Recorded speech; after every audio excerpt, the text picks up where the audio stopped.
मन जाहि राचु मिलहि सोवर सहज सुंदर सावेरु करुणा निधान सुजान सीलु सनेहि जानत रावेरु एहि भांति गौरी असीस सुनि सिय सहित ही हरसित अली तुलसी भवानी पूजि पुनि पुनि मुदित मन मंदिर चली। जय भोलेनाथ। जय माँ पार्वती और भोलेनाथ की कृपा से आप सभी का सुहाग अखंड रहे, 16 श्रृंगार बना रहे। इसी मंगल कामना के साथ आइए सुनते हैं हरतालिका तीज से संबंधित समस्त जानकारी एवं पूजन विधि। हरतालिका तीज, जैसे कि नाम से ही स्पष्ट है, यह 2 शब्दों से मिलकर बना है, हरत और तालिका। हरत मतलब हरण करना और तालिका मतलब सहेली। कथाओं के अनुसार देवी पार्वती की सखियों ने उनका अपहरण करके उन्हें जंगल में ले गई थी ताकि भगवान शिव की कठोर तपस्या कर सके और उन्हें पति के रूप में प्राप्त कर सके। इसीलिए इस व्रत का नाम हरतालिका तीज पड़ा। मध्य प्रदेश में यह व्रत तीजा के नाम से विख्यात है। यह त्योहार भगवान शिव और देवी पार्वती जी के पुनर्मिलन का प्रतीक है। कुंवारी कन्याएं अच्छे वर के लिए तथा सुहागनें अपने अखंड सुहाग के लिए इस व्रत को करती हैं। जो स्त्रियां विधवा हैं उनके लिए भी यह व्रत मान्य है। यह व्रत निर्जला रखा जाता है, अर्थात इस व्रत में ना ही पानी पिया जाता है, ना ही कुछ खाया जाता है। लेकिन आप यदि गर्भवती हैं, बीमार हैं, तो आप फलाहार करके इस व्रत को पूर्ण कर सकते हैं। आइए अब जानते हैं इस व्रत की शुरुआत कैसे करनी है। भाद्रपद मास के शुक्ल पक्ष की तृतीया को हरतालिका तीज का व्रत रखा जाता है। हरतालिका तीज का व्रत एक रात पहले से ही शुरू हो जाता है, अर्थात यदि कल हरतालिका तीज का व्रत है तो आज रात 12 बजे से पहले दातून करने के पश्चात खीरा अर्थात ककड़ी खाकर सोना चाहिए। 12 बजे के बाद ना ही हम पानी पी सकते हैं और ना ही हम कुछ खा सकते हैं। खीरा इसीलिए खाते हैं इससे कि हमें संपूर्ण व्रत के दौरान अन्न की डकार ना आए। एवं खीरा खाने का धार्मिक और ज्योतिषीय महत्व भी है। मान्यता है कि खीरा चंद्रमा का प्रतीक है और चंद्रमा भगवान शिव के मस्तक पर विराजमान है। इसीलिए खीरे का सेवन शिव और माता पार्वती की पूजा के साथ चंद्रमा का भी पूजन माना जाता है। इससे मन के विकारों को दूर करने और व्रत को बिना किसी दोष के पूर्ण करने में मदद मिलती है। हरतालिका तीज के दिन सुबह दिन निकलने से पहले उठना चाहिए और मौन रहकर स्नान करना चाहिए। मौन रहकर स्नान करने के पश्चात मौनी का जल निकालना चाहिए पूजा के लिए, अर्थात मौन रहकर चुप रहकर पहले ही पूजा के लिए जल निकाल लीजिए। हरतालिका तीज के दिन 4 प्रहर भगवान की पूजा की जाती है। सुबह स्नान के पश्चात अपने घर के मंदिर में जाकर हाथ में जल लेकर गणेश भगवान, भोलेनाथ और माता पार्वती के सामने व्रत का संकल्प लें कि हे प्रभु जी, हे माता रानी, मैं आपका व्रत कर रही हूँ, मेरे व्रत में सहायक बनिए। मुझे शक्ति दीजिए कि मैं बिना विघ्न के आपके व्रत को पूर्ण कर सकूं। उसके पश्चात यदि संभव हो सके किसी देवालय में जाइए, शंकर जी के मंदिर में जाइए और पूजा अर्चना करिए। प्रथम प्रहर की पूजन के पश्चात अपने गृह कार्यों को करें। शाम के समय 4 या 5 बजे पुनः स्नान करें, स्वच्छ वस्त्र धारण करें और पूजा की संपूर्ण तैयारी में लग जाएं। अब आइए जानते हैं हमें हरतालिका तीज की पूजन की क्या तैयारी करनी है। सर्वप्रथम पूजन में भगवान के मंडप बनाने की तैयारी करते हैं। विविध रंग के सुगंधित फूलों तथा बेलपत्र को एकत्रित करें। अब हमें इन फूलों से 5 मालाएं बनानी हैं, 4 बड़ी मालाएं और 1 छोटी माला। उसमें बेलपत्र जरूर लगाएं। इन मालाओं को बांस की टोकरी में बांधकर मंडप तैयार करें। इसे हमारे यहाँ फुलहरा कहा जाता है। मध्य प्रदेश और उत्तर प्रदेश में बने बनाए मंडप मार्केट में आसानी से मिल जाते हैं, लेकिन यदि हम कहीं बाहर रहते हैं तो इनका मिलना मुश्किल होता है, तो घर पर ही मंडप बनाकर तैयार करें। अब हमें भोलेनाथ की प्रतिमा बनानी है। बाजार में भी बनी बनाई प्रतिमाएं उपलब्ध होती हैं। कई लोग बालू या रेत की प्रतिमा बनाते हैं, लेकिन हमारे यहाँ इस तरह से काली मिट्टी की शंकर जी की प्रतिमा बनाई जाती है। मिट्टी को अच्छी तरह से साफ कर लीजिए, उसमें जो भी कंकड़ पत्थर हैं उन्हें हटा दीजिए और मिट्टी को गंगा जल और शुद्ध जल से भीगने के लिए छोड़ दीजिए। जब मिट्टी अच्छी तरह से फूल जाए तो उससे हमें शंकर जी की प्रतिमा बनानी है। प्रतिमा बनाने के बाद उनके ऊपर घी लगा देंगे, जिससे हमारी प्रतिमा और भी खूबसूरत हो जाएगी। अब एक छोटे से पाट में लाल कपड़ा बिछाएंगे। उसमें यहाँ पर मैंने बेसन की माँ पार्वती जी बनाई हैं। हमारे यहाँ बेसन की ही पार्वती जी बनाई जाती हैं। साथ ही शंकर जी को, भोलेनाथ को माता पार्वती के साथ इस पाट में स्थापित करेंगे और उन्हें पीला वस्त्र ओढ़ाएंगे। आप जितना हो सके माता रानी का श्रृंगार कर सकते हैं। अब जहाँ पर हमें पूजा करनी है उस स्थान को स्वच्छ करके उसके ऊपर एक पाट को रखेंगे। उसके ऊपर नया लाल रंग का वस्त्र बिछाएंगे। अब चौकी के ऊपर हमें चौक बनाना है। यहाँ पर मैंने गेहूं के आटे का चौक बनाया है। उसे हल्दी और कुमकुम से टीक पूज देंगे। आप चाहें तो यहाँ पर अष्टदल कमल भी बना सकते हैं। उसके ऊपर एक बड़ी सी परात रखेंगे। परात के ऊपर माता शिव पार्वती को छोटे से पटे में स्थापित करेंगे। हमें हमेशा बड़ी परात का उपयोग करना है, क्योंकि हमें 3 प्रहर की पूजा करनी है, भगवान को स्नान कराना है। इसके लिए बड़ी परात का ही प्रयोग करिए। अब बड़ी चौकी के सामने एक छोटी चौकी रखेंगे। उसके ऊपर भी हमें लाल रंग का वस्त्र बिछाना है और उसमें हमें एक स्वास्तिक बनाना है। स्वास्तिक को भी हल्दी और कुमकुम से टीक पूज देना है। प्लेट में गणेश भगवान को स्थापित करेंगे। साथ ही एक सुपारी और एक हल्दी की गांठ रखेंगे। सुपारी धरती माता का प्रतीक है। कलश स्थापना के लिए चावल की ढेरी के ऊपर लोटा रखेंगे। उसमें गंगा जल और शुद्ध जल डालेंगे। एक सिक्का, हल्दी की गांठ, सुपारी और थोड़े से चावल डालेंगे। अब कलश में हमें कलावे को बांध देना है। उसके बाद हमें इसमें आम की टेरी रखना है, अर्थात आम के 5 पत्ते रखने हैं। उसके ऊपर हमें दीपक को स्थापित करना है। यहाँ पर हमें गाय के शुद्ध घी के दीपक का ही प्रयोग करना है। अब हमने जो फूलों का मंडप बनाया था उसे लगा देना है। दोस्तों, हमारे यहाँ इस मंडप को ऊपर से लटका कर ही बांधते हैं। साथ ही इन्हें केले के वंदनवारों से हमें सजा देना है। दोस्तों, इस मंडप को आप जितना सजा सकते हैं उतना सजा दीजिए। सुंदर रेशमी वस्त्रों और सजावट की समस्त सामग्री का उपयोग कर सकते हैं। हरतालिका तीज में भोग के लिए हम घर में ही विविध प्रकार के पकवान बनाते हैं।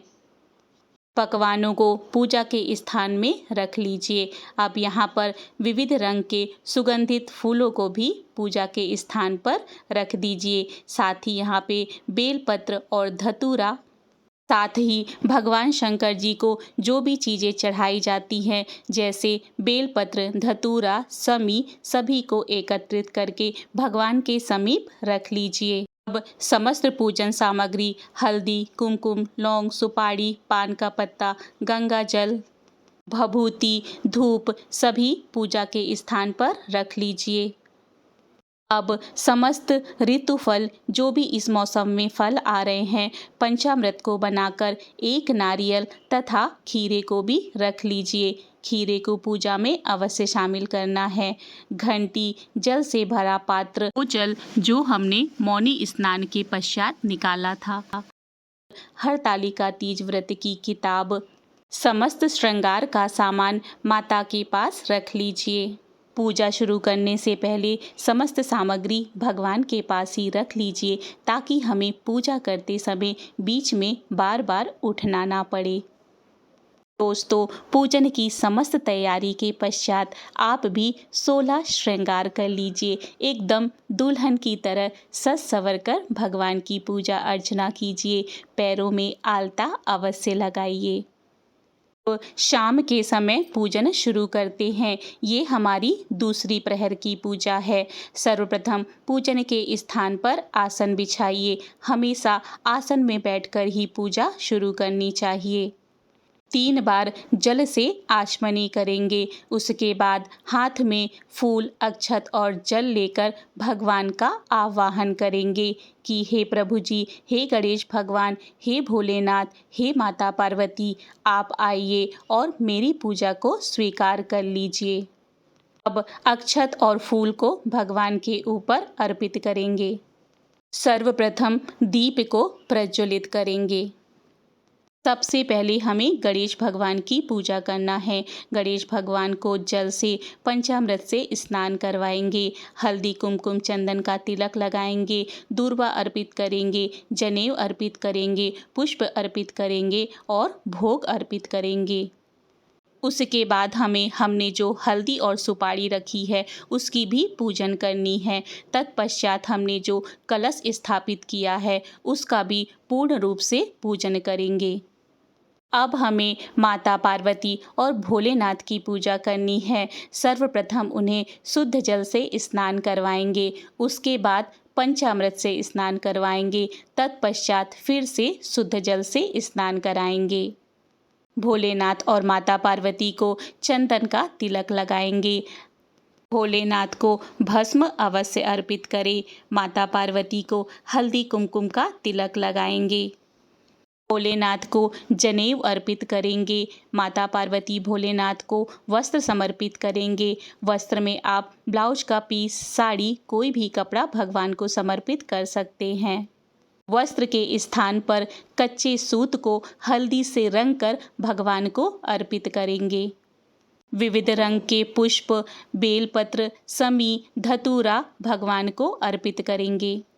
माता रानी को समस्त सुहाग की सामग्री अर्पित करेंगे और बोलेंगे, हे माता रानी, हमेशा इसी तरह सुहागन होकर जीवन पर्यंत मैं आपको सुहाग की सामग्री अर्पित करूं। इस सुहाग की सामग्री को स्वीकार करें। जितने भी ऋतुफल हैं भगवान को अर्पित करेंगे। नारिकेलम समर्पयामि, नारियल अर्पित करेंगे। गणेश भगवान को, कलश को, धरती माता को, सभी को पुष्प एवं फल अर्पित करेंगे। भगवान को धूप दिखाएंगे, दीप दिखाएंगे। भगवान को समस्त वस्तुएं अर्पित करने के बाद अब हमें भगवान को भोग लगाना है। आपने जो भी पकवान बनाए हैं या फिर जो भी मिठाइयाँ आप लेकर आए हैं, भगवान को उसका भोग लगाएंगे। भोग लगाने के लिए भोग की थाल में 3 बार जल घुमाएंगे और हाथ में जल लेकर बोलेंगे, त्वमेव वस्तु गोविध्यम तुभ्यम समर्पयामि। हे प्रभु जी, आपका दिया हुआ आपको ही समर्पित है। भोग लगाइए, भोजन ग्रहण कीजिए। उसके पश्चात फिर से भोग की थाली में 3 बार जल घुमा देंगे। जो भी आपने पकवान बनाए हैं वो शंकर जी को आप जरूर चढ़ाइए। भोग लगाने के पश्चात सभी भगवान को तांबूलम समर्पयामि, पान समर्पित करेंगे और दक्षिणाम समर्पयामि, दक्षिणा समर्पित करेंगे। संपूर्ण पूजन के पश्चात अब हाथ में अक्षत और फूल लेकर हरतालिका तीज की व्रत कथा का श्रवण करेंगे या फिर कथा को पढ़ेंगे। कथा समाप्ति के पश्चात हाथ में जो भी अक्षत और फूल लिए हैं भगवान को समर्पित करेंगे। अब यदि आप हवन करते हैं तो भगवान को होम लगाएंगे। होम लगाने के लिए होम के स्थान को शुद्ध करेंगे, उसे टीका पूजा करेंगे, उसके ऊपर होम का पात्र रखेंगे, उसमें 3 बार जल घुमाएंगे। होम के पात्र को भी हमें हल्दी कुमकुम का तिलक लगाना है। फूल समर्पित करेंगे। उसके पश्चात हमें होम में अग्नि प्रज्वलित करना है। अब सर्वप्रथम गणेश भगवान का नाम लेकर हवन करेंगे। उसके बाद भगवान शिव और माता पार्वती के नाम को स्मरण करते हुए हवन करेंगे। तत्पश्चात अपने ग्राम देवता, कुल देवता के नाम का हवन करेंगे। आप जिस भी भगवान का स्मरण करके हवन करना चाहते हैं, उनके नाम का स्मरण करके हवन करेंगे। अपने गुरु महाराज का स्मरण करके जरूर हवन करें। तत्पश्चात भूले बिसरे सभी देवताओं के नाम का स्मरण करते हुए हवन करें। हवन करने के पश्चात फिर से हवन में 3 बार जल घुमाएंगे। इस प्रकार से हवन विधि पूर्ण होती है।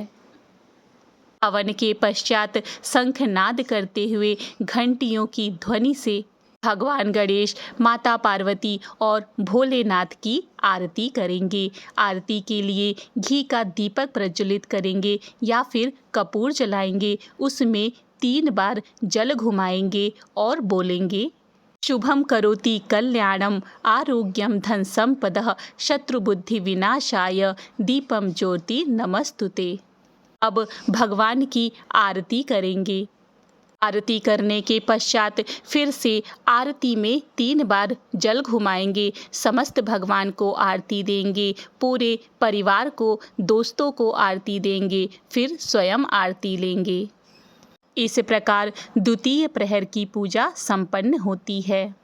अब तीसरे प्रहर की पूजा रात को 12 बजे की जाती है। फिर से पूरे विधि विधान से भगवान की पूजा करेंगे और होम लगाएंगे तथा छोटी सी आरती करेंगे।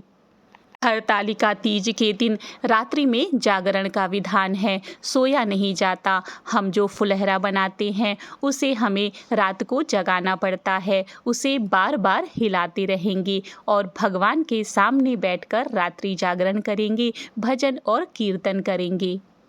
जैसे ही सुबह के 4 बजेंगे तब हम चौथे प्रहर की पूजा करेंगे। फिर से स्नान करेंगे, स्वच्छ वस्त्र धारण करेंगे और भगवान की संपूर्ण विधि विधान से फिर से पूजा करेंगे और छोटा सा हवन करेंगे और आरती करेंगे।